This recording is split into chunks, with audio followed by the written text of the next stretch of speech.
The fluorescent tubes in the lobby of the Harlan County Sheriff's Department hummed at a frequency that Officer Dale Pruitt had long stopped hearing.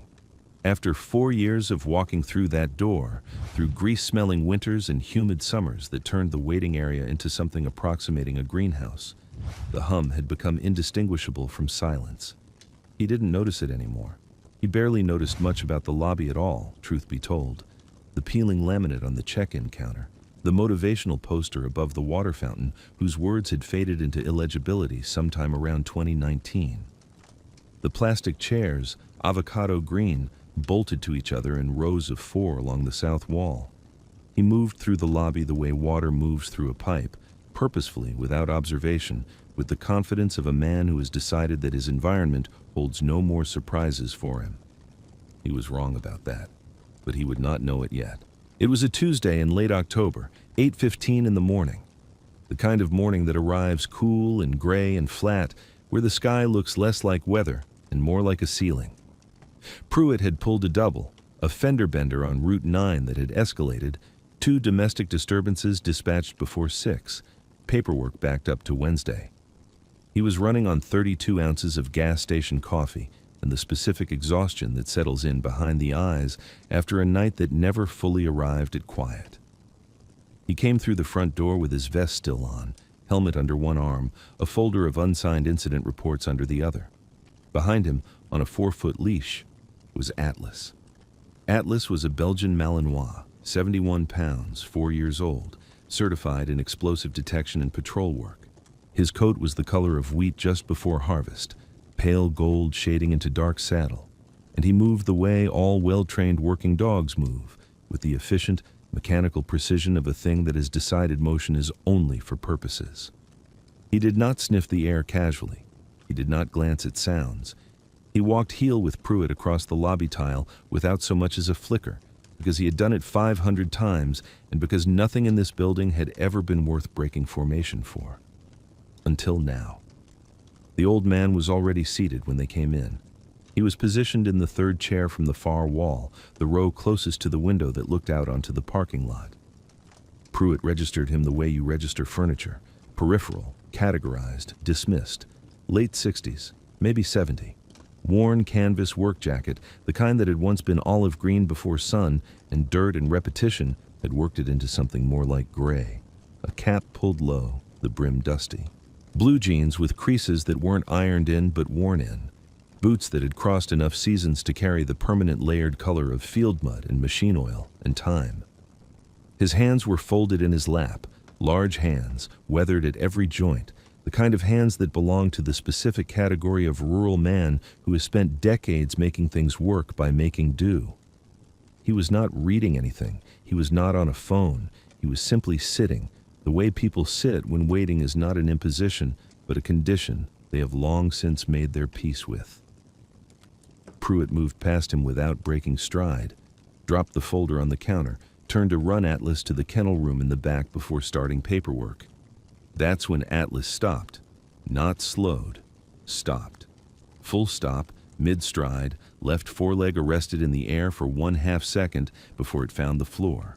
His head had pivoted, not in the loose, curious rotation of a dog that has caught an interesting smell, but in the precise, locked orientation of an animal making a decision.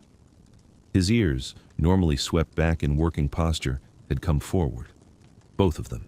His weight had shifted back and settled. His tail had gone completely still. He was staring at the old man in the third chair. Pruitt turned. Atlas, heel. The dog did not move. Not disobedience. That was the thing that caught Pruitt's attention, the thing that raised a sliver of something unfamiliar at the back of his neck. Atlas was not straining at the leash. He was not growling. He was not in alert posture for a threat. His body language was something Pruitt had seen only 3 times in 4 years of working with him. The third and rarest register, the one that was not aggression and was not curiosity, but something that the trainers at Lackland had told him to watch for and had struggled to fully explain. Recognition. The old man looked up from his folded hands. He looked at Atlas. He looked at Pruitt. Then he said, with the mild affect of a man commenting on the weather, "Good dog." And Atlas sat down.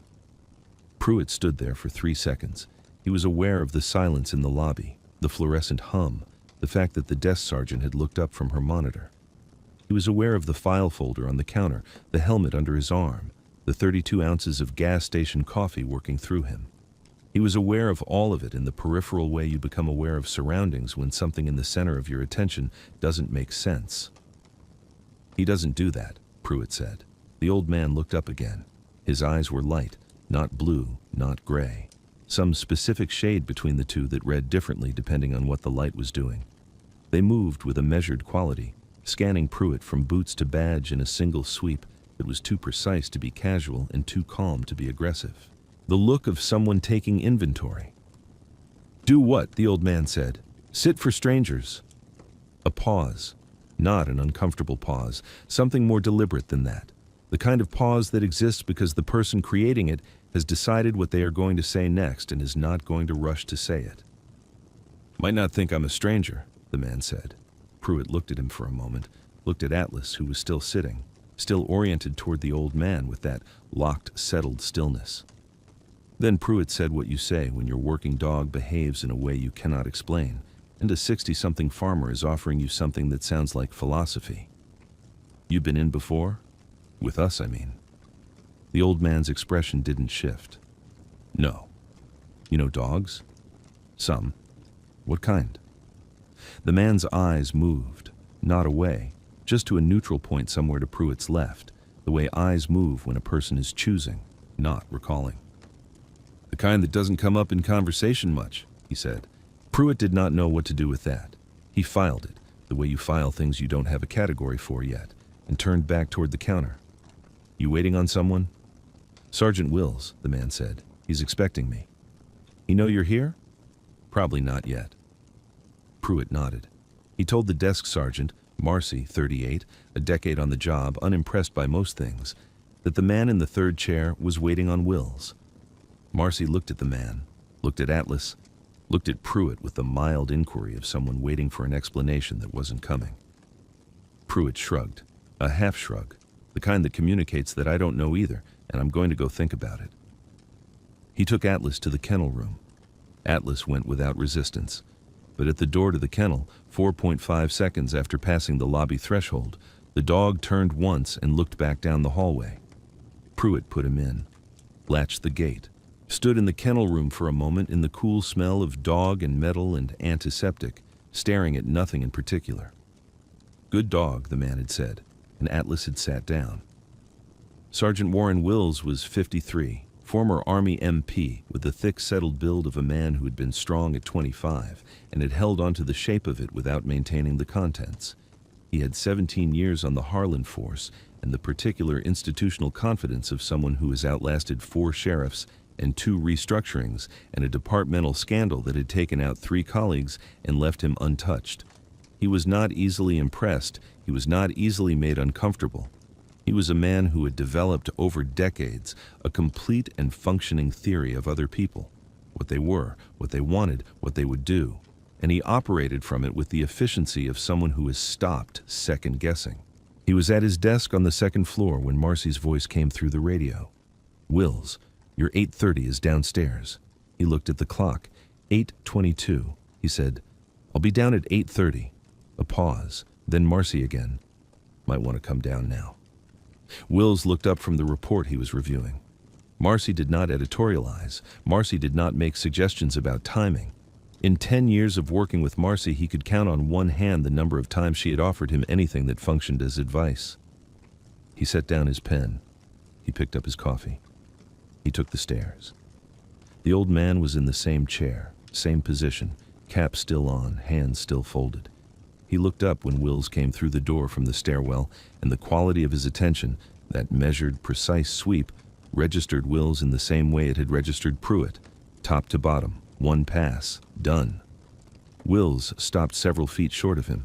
Something in the lobby had changed, a pressure differential almost, the way air changes in a room when someone opens a window in a distant part of the house. He could not have said what produced it. He filed it with the other things he did not have a category for. "Mr. Calloway?" he said. The man nodded once. "Wills." Not sergeant, not officer. Wills. as if they had met somewhere before and the rank had been dropped along the way. "You want to come up?" Will said. The man unfolded from the chair with the unhurried economy of someone who has risen from seated positions in difficult conditions for a long time and has long since stopped putting performance into it. He stood at something close to 6 feet. Not imposing, the worn jacket softened the lines, but there was an arrangement to the way he held himself, of vertical precision that the chair had obscured. His hands at his sides were open and still. He followed Will's to the stairwell. He did not look around the lobby as they went. He had already seen it. The meeting was scheduled for 20 minutes. It ran 43. Pruitt did not know what the meeting concerned. He returned from the kennel room to finish paperwork and crossed Will's in the hallway at 8:47, coming down from the second floor with his coffee and his unreadable expression, and said nothing beyond a nod. The old man came down behind him 30 seconds later, cap still on, jacket still buttoned, carrying nothing. He moved through the lobby the way he had arrived in it. No altered pace, no glance around the room, no acknowledgement that anything in the last 43 minutes had changed the temperature of anything. He passed Pruitt's desk on his way to the door. Pruitt looked up from his report. "All set?" Pruitt said. It was the kind of thing you say. The old man looked at him. A pause, that specific pause again, the one with weight in it. "For now," he said. He pushed through the front door and was gone. Pruitt sat with that for a moment. Then he got up and walked to Will's office. The door was open. Will's was standing at the window, looking out at the parking lot, coffee cup in hand, watching the man cross the lot to a truck that was the same approximate color and vintage as his jacket. An early 90s F-150, faded red, one rust patch on the rear quarter panel. "Who is he?" Pruitt said. Will's didn't answer immediately. He watched the truck back out, pull forward, exit the lot without hurry. Then he said, "Name's Elias Calloway. Farms outside Dunmore. Has done for about 12 years. Before that?" Another pause. Will's turned from the window. His face had the quality it sometimes had after a phone call with the state office or the federal liaison. Not troubled exactly, but reconfigured, like something had been rearranged. "Before that's a longer conversation," he said. "Does it explain why my dog sat down for him?" Will's looked at him for 3 seconds. Then he said, "Yeah, it does." He didn't say anything else. He went back to his desk. The conversation was over. Pruitt thought about it on the drive home. He thought about it in the specific and involuntary way you think about something that doesn't resolve, that sits in a particular groove of attention and declines to leave. The old man in the third chair, the worn jacket, the hands, the pause before every answer, measured and exact. The way Will's had stood at the window watching the F-150 leave, as if watching something he had not expected to arrive. He had been on the job 4 years. He had a functional theory of people, not as complete as Will's, but operational. You developed one or you burned out. And the theory had categories, the frightened and the loud and the damaged and the transactional and the indifferent. Most people sorted themselves without being asked. The ones that didn't sort, the ones that sat in the lobby with folded hands and looked at you with eyes that took inventory without declaring anything. Those were the ones that stayed. The old man had not fit a category. Atlas had sat down. He pulled into his driveway at 9:20, sat in the car for a moment in the quiet.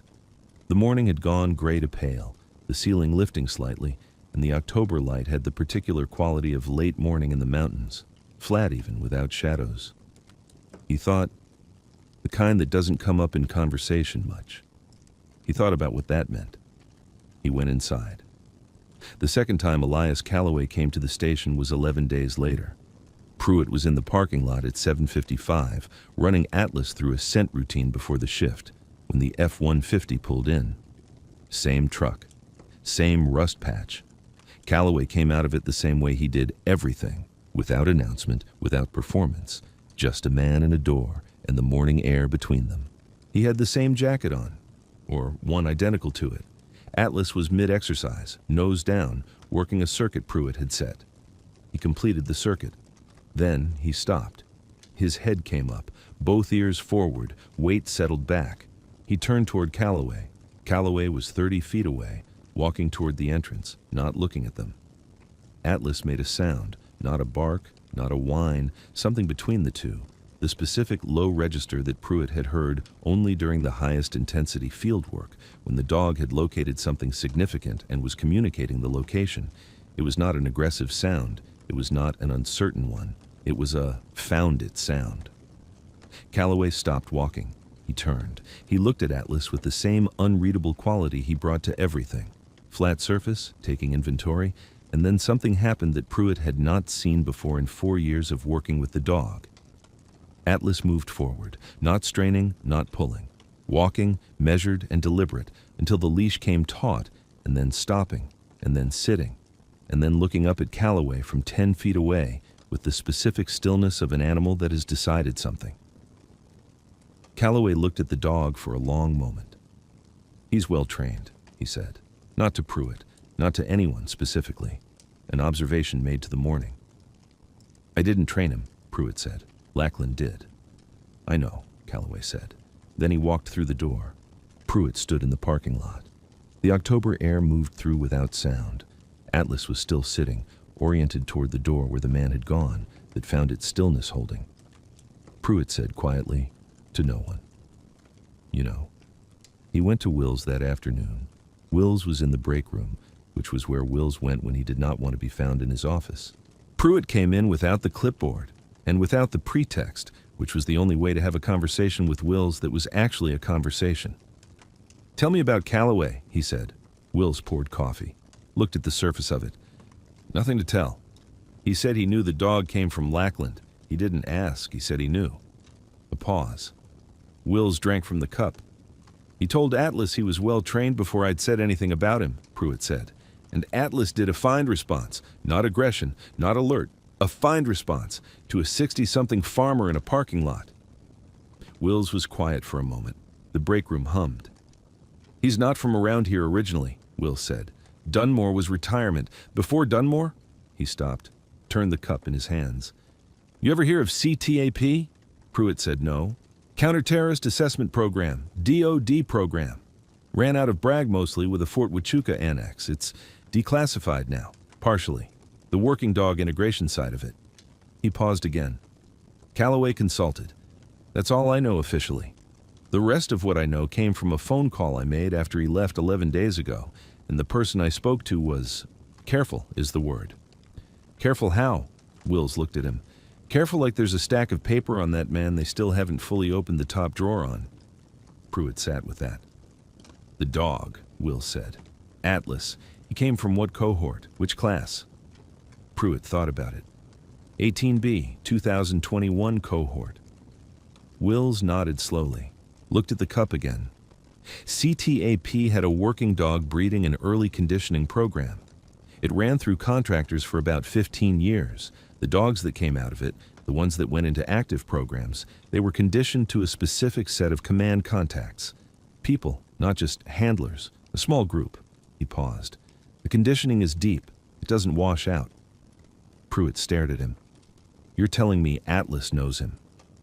"I'm telling you," Will said carefully, "that Atlas responded to him the way a program dog responds to a program contact. That's what I'm telling you. What that means about who Calloway was before he was a farmer in Dunmore." He picked up the cup. "That's the longer conversation." 3 weeks passed. The case that had brought Calloway to the station, Pruitt learned it obliquely, piece by piece, through the paperwork that crossed his desk and the conversations he was and wasn't included in, involved a land dispute, not his land, adjacent land. A parcel that a development company out of Louisville had been attempting to acquire through a sequence of filings that Wills described in one unguarded moment as creative. Calloway had come in as the word Wills used was resource. He had sat in that chair and waited for his appointment with Wills, and then he had gone upstairs and provided apparently something that Wills had needed and had not known he was going to get. Pruitt did not learn what it was. He was not in that loop. What he did know, what he observed, was that the development company's attorney, a man named Bescher, who had come through the station 3 times in as many weeks, had stopped returning calls by the 4th week, and that the parcel remained undeveloped, and that when Pruitt ran past the development company's name in a state database, out of curiosity, a week after that, The company had been placed under a regulatory review that the filing described as standard, but the timing made feel like something else. He did not know if Calloway had anything to do with that. He suspected. The third time was a cold morning in November, 6:40 a.m., before the day shift fully arrived. Pruitt was the only one in the lobby. He had come in early to catch up on a week of backed-up reports and had not brought Atlas. He had coffee, real coffee this time, from the machine in the break room that Wills had finally fixed, and a stack of folders and the quiet particular to early mornings in institutional buildings when the building breathes before the day fills it. The front door opened. Calloway came in, same jacket, cap, boots. He stopped just inside the threshold, looked at Pruitt, and then performed the same inventory sweep, the same measured top to bottom in one pass. He looked around the lobby, empty, lit by the overheads, the avocado chairs bolted in their rows, the motivational poster long past legibility. He walked to the counter, placed an envelope on it. It was a large envelope, the kind used for legal documents, unsealed, the top folded over. Pruitt looked at it, looked at him. "For Wills," Calloway said. "He's not in yet." "I know." A pause. "Will you see he gets it?" It was not a question. Pruitt said he would. Calloway nodded. He looked at the lobby again, one slow sweep, unhurried, the way you look at something you are indexing rather than studying. Then he looked at the chair, the third chair from the end. He looked at it for a moment, the way you look at something you recognize, and are deciding what to do with the recognition.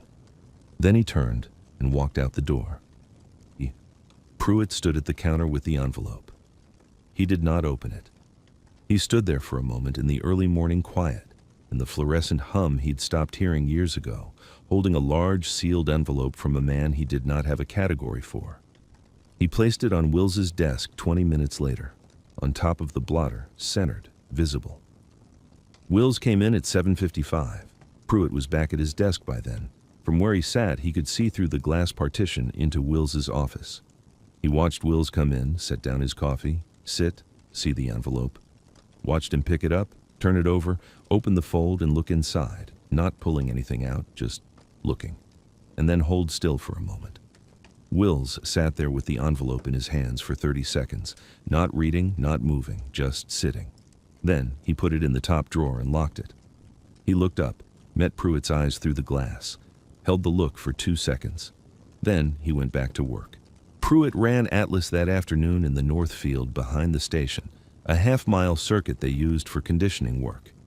The grass had gone brown and flat with November, the tree line bare, the sky the specific gray that arrives just before morning, even though it was 3 in the afternoon. Atlas ran the circuit without distraction, muscle and economy, the way he always ran it.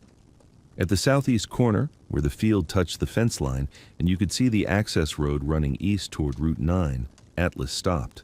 Pruitt stopped with him. There was a truck on the access road, faded red. Early 90s model, one rust patch on the rear quarter, moving east unhurried.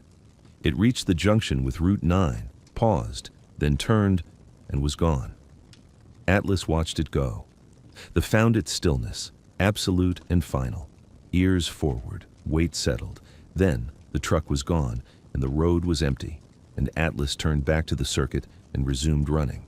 Pruitt stood at the fence line for a moment in the November cold. The access road was empty. The sky pressed down in its flat gray ceiling way. Somewhere to the east, a truck was on Route 9, moving toward Dunmore, toward 12 acres, and a structure that probably needed weatherproofing before December, and a life that did not, from the outside, look like anything at all. He thought about the envelope in the locked drawer, about the development company under review, about a program he'd never heard of, running out of brag, conditioning dogs to contacts who did not announce themselves. He thought about the kind that doesn't come up in conversation much. He thought about a man who had answered every question with the minimum number of words that technically closed the door, who had sat in a plastic chair for 20 minutes without a phone or a newspaper, not waiting exactly, more like occupying, who had placed an envelope on a counter in an empty lobby before the day began and left before anyone could thank him or ask him anything. He thought about what Wills had said, a stack of paper they still haven't fully opened the top drawer on. Atlas finished the circuit and came back to heel, breathing easy, coat bright in the flat November light. Pruitt looked at him. "Good dog," he said. Atlas looked up. The ears settled back into working posture.